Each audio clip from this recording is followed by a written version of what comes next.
lorsqu'on parle d'immigration au Canada, c'est un jour, une restriction. Et aujourd'hui, nous allons parler de cette fameuse lettre ouverte qui a été écrite par le ministre de l'Immigration, Marc Miller, qui concerne une partie des immigrants.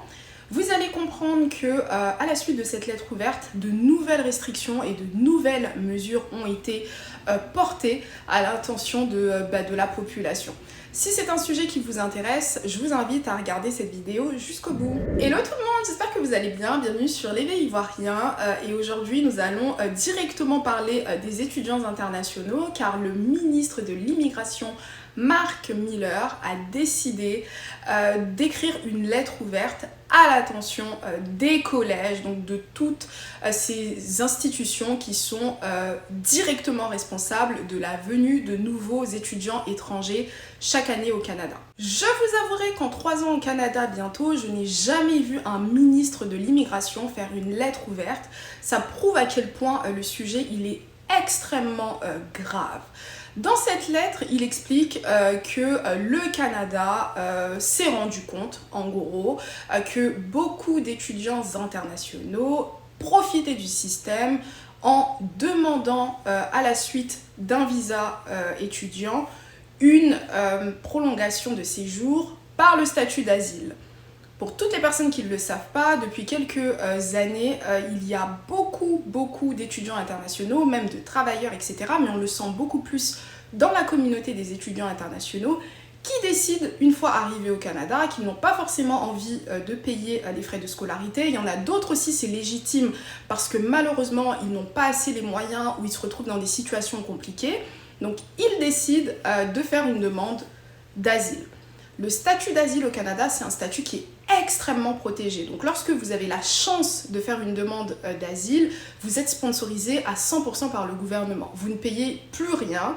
Et lorsque vous avez ce statut, vous n'avez pas du tout l'intention de quitter le Canada parce que n'oublions pas, le statut d'asile, c'est le deuxième statut permanent au Canada. Donc on ne se rend pas compte, mais un réfugié, enfin un demandeur d'asile est considéré comme une personne qui va potentiellement rester au Canada tout au long de sa vie.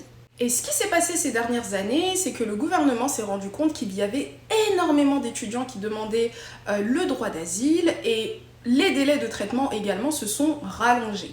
Actuellement, on parle d'environ 5 à 7 ans de délai de traitement.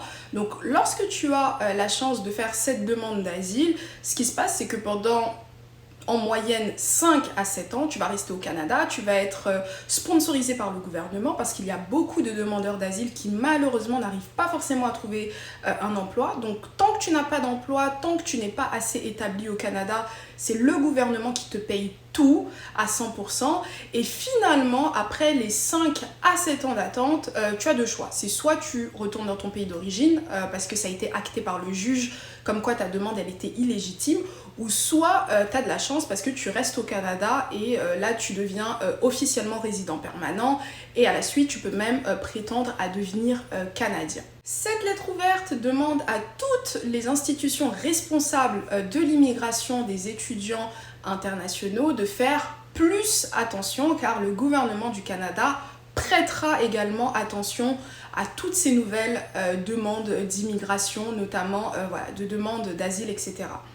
Juste après avoir officiellement publié cette lettre ouverte, il y a 3 nouvelles mesures qui ont été prises et qui ont été actées automatiquement, ce qui est aussi extrêmement rare pour le gouvernement du Canada parce que généralement, lorsqu'il décide de prendre une mesure en place, il laisse toujours un délai où sont concernés uniquement les nouveaux demandeurs. Alors que là, les 3 nouvelles mesures que je vais vous citer concernent tout le monde dès maintenant. La première mesure qui est une bonne nouvelle, c'est que tous les étudiants auront le droit de travailler plus de 24 heures par semaine au lieu de 20. Donc voilà, si vous ne le savez pas, il y a quelques semaines, le gouvernement avait décidé d'interdire les étudiants de travailler plus de 20 heures. Donc là, ils ont décidé d'alléger un petit peu, 24 heures. Ça reste toujours pas suffisant malheureusement pour pouvoir subvenir à ses besoins lorsqu'on n'a pas d'argent, lorsqu'on n'a pas assez d'argent ou lorsqu'on doit payer des scolarités exorbitantes.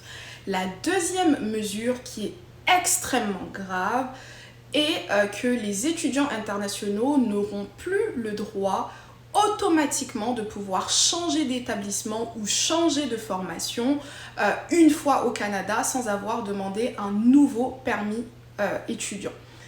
Pour vous expliquer, actuellement, si vous venez au Canada, vous avez la chance car tout étudiant qui immigre au Canada a le droit, une fois sur place, de changer sa formation, de changer son établissement et même, je vous garantis, de changer de province. Le gouvernement du Canada avait décidé à l'époque d'alléger ces mesures pour éviter que ça fasse une longue liste d'attente pour des personnes qui sont déjà là et qui veulent juste continuent à rester étudiants mais qui ne se sentent pas forcément à l'aise dans leur formation ou à l'aise dans leurs écoles. Ce qui s'est passé, c'est que le gouvernement s'est rendu compte qu'il y en a beaucoup qui profitaient du système. Ils venaient par l'intermédiaire d'universités, par exemple, je dis n'importe quoi, extrêmement cher, par exemple à plus de 30 000 $ l'année. Et une fois sur place, c'était juste un petit changement administratif. Ils partaient par exemple dans des cégeps à 10 000 $ par an. Donc le gouvernement a décidé d'arrêter tout ça. Donc à partir d'aujourd'hui, tout étudiant qui est au Canada et qui souhaite changer d'établissement ou de formation est obligé de refaire un visa étudiant.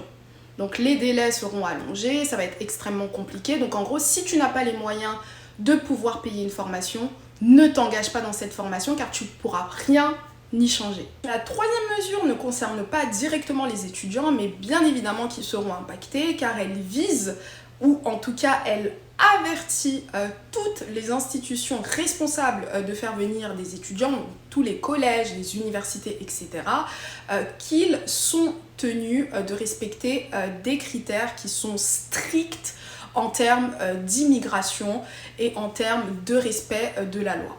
Pendant plusieurs années encore, tous ces collèges, toutes ces universités faisaient un petit peu n'importe quoi.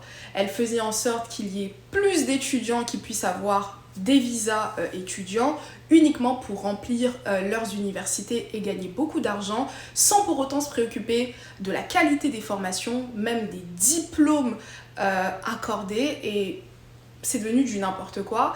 Donc là, le gouvernement, il est juste en train de dire attention, à partir de maintenant, là c'est le troisième critère, nous allons faire extrêmement attention à ce que vous faites. Donc techniquement, si vous ne respectez pas, potentiellement qu'il y aura des sanctions. Donc la première mesure, elle est extrêmement satisfaisante car travailler 4 heures de plus par semaine, c'est toujours mieux que rien.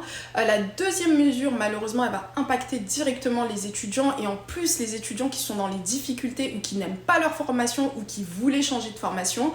Donc ça, c'est un petit peu contradictoire puisque ça va potentiellement ces prochains mois donner plus envie à certains étudiants de faire la demande d'asile. Donc j'arrive pas à comprendre.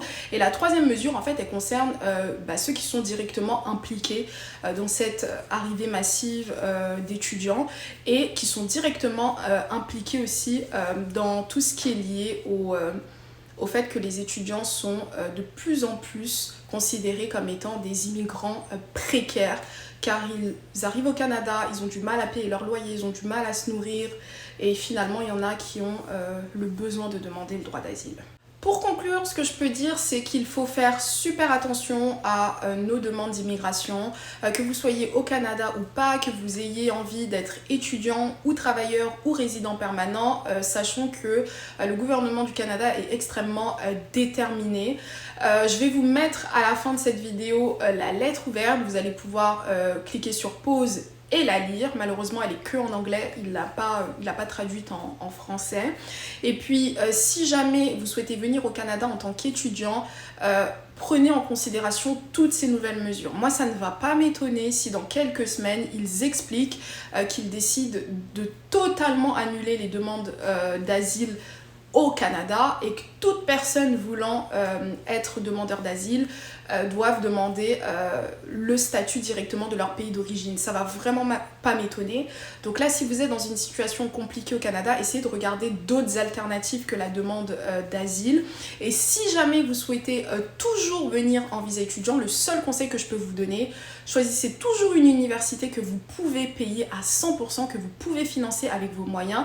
Et de deux, faites aussi attention à votre santé financière une fois au Canada. Donc il faut toujours avoir de l'argent pour pouvoir en cas de besoin, subvenir à ses besoins. Ce sera tout pour cette vidéo, je vous invite à vous abonner, commenter, liker, partager et moi je vous dis à demain pour une prochaine vidéo. Bye bye.